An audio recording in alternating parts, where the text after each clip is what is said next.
Fiona Wano, Special Assistant, Special Duties, His Excellency President. Deputy RDC is here, standing in for the district. LC5, omuvubuko w'amaanyi ali wano. Era yandaze ebifaananyi abirina ku system ye. Bwe baweereza ente z'abaana ababbi nga ziri ennimiro zaabwe tukirina. Naye kati ali wano. Ffenna twegasse. Wano ona yaŋŋambye nti agenda kwesimbawo kati is already part of kati njagala sijjagenda nnyo luli nali wano ne tukkirira wali twagenda eri engulu ne bakuba amasasi baali balowooza nti bajja kuntiisatiisa naye tebaatiisa kati sikomyewo mbadde ndowooza nti nja kukomawo ng'abantu bali mu nnyumba zaabwe tutule wano babweru tulye ekyejjulo tuzine tudduke naye kinkoze bubi nnyo okulaba ng'ate temunaba kuyingira ate n'akatono ke nalekawo nga bakweyoonye. Kansooke mbasomera etteeka baliyita Land Act. Mulimu akawaayiro kabayita section 591A kagamba nti ettaka lyonna kasita libeerako abantu ettaka eryo teri district land board teriwaako muntu mulala oba liizi oba freehold. Akawaayiro akadira ne kagamba akubakita 59(1)A as amended nti district land board bwe begenze mu maaso neewe ekyapa ng'ate kuliko abantu ekyapa ekyo kiba kifu. Akawaayiro akalala aka 91 ne kawa buyinza Commissioner Land Registration okusazaamu ekyapa ekyo. N'olwekyo nangira wano ekisooka ekyapa kino ekyamugamba tukisazizaamu.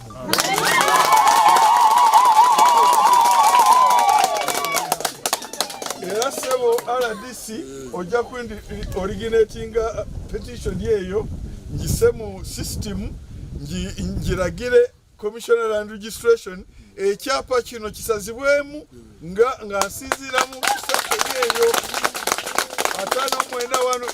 591A as amended ne section 91 ekyapa ekyo kifu kisaziddwamu. Oyo yenna eyakola ekyo yakola mu mateeka lwekyo mugamba okugenda n'alimba nti ku ttaka tekuliko bantu ne bakikola yamenya tteeka. He uttered a false document n'olwekyo akwatibwe asibwe akyagirwe mateeka. Ekirala President ng'asinziira mu kiwandiiko yakisaako omukono nga 22 August 2013 n'agamba omuntu yenna agobebwa ku ttaka nga wa kibanja nga tali kyapa omuntu yenna amugoba akwatibwe avunaanibwe mu mateeka. Kaakati ono mugamba agoba abantu bonna sebo DPC toliiwo wano ndoza wooli kuba tubadde naawe eri mukole kyajezi omusajja mukwate kiri ekisooka kyaji ndala uttering false document kubanga etteeka liri very clear. Kasita owa false document kudeka ateeka okuba nga ewa false kubanga abantu we bali amayumba tugalabye gago bagamenyako okumenya nti amaka gawaddewo otunulira ki emifenensi egyo buli maka bakusaawo ekifenensi okirabira ddala nti nno bawa false information nti tewali bantu so nga waliwo abantu.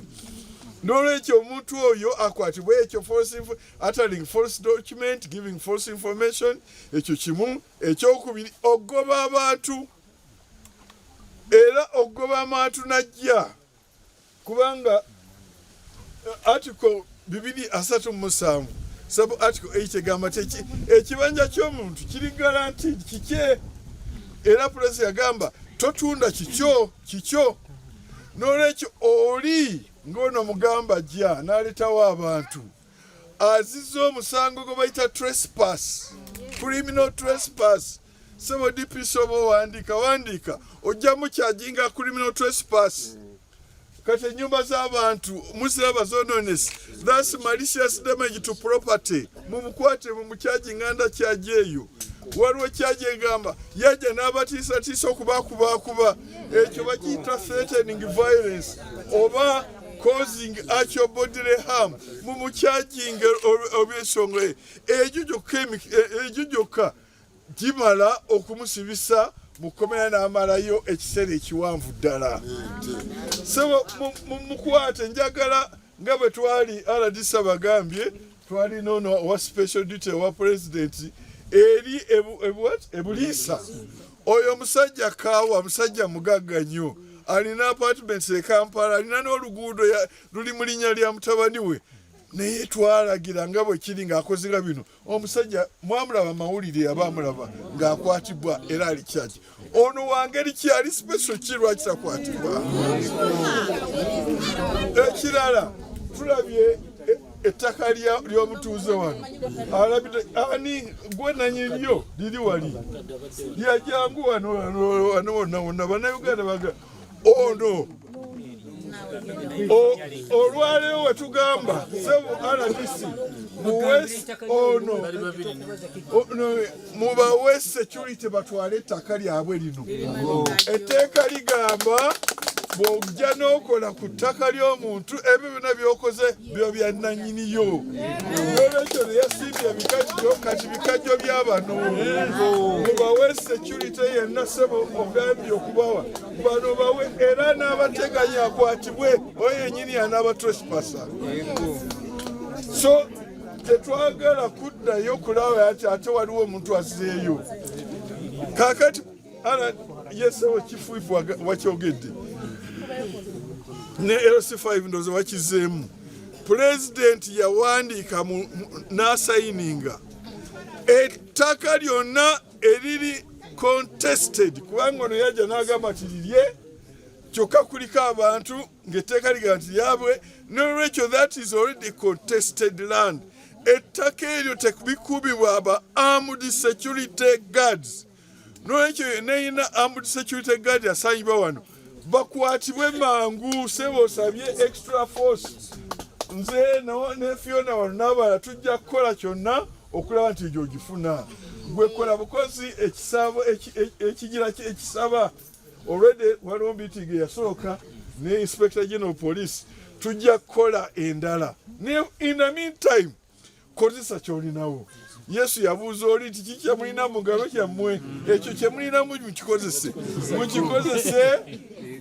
abo bajja bayamba okwekolamu omulimu Vigilante Group waliwo be nali ebbomba eri mu banubbi eri nga baagala obagoba family ya Kisingiri nga baagala obagoba nga n'abapoliisi bagaa nti ku police post tulinako abapoliisi 4 n'abagamba nti ze siri musirikale naye mbaga bwereere mwekolemu groups za 5 3 obalala babeere wali abalala babeere wali abalala babeere wali bwe bajja mwenna mukole noise mwenna ab'emmundu 2 3 balina abasajja bajja kudduka mu kikola olunaku lumu n'olwokubiri bajja gamba nti awo tebatuutika. So sebo emmundu 4 zolina kolamu omuliro mutandikire ku ezo namwe mwena mu kibaking abasajja bagende ate